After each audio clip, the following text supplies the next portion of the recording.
தோஷங்கள் நீக்கும் பிரதோஷம் சிவன் நஞ்சுண்டதால் வந்த நேரம். நாம் செய்த தீவினைகள் யாவும் அந்த பிறை சூடன் அருளாலே தீரும்.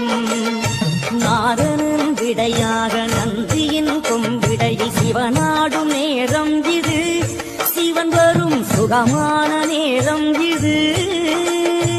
கருணாகரன் சுத்த சிவமானவன் கருணை பொழிகின்ற நேரம் இது.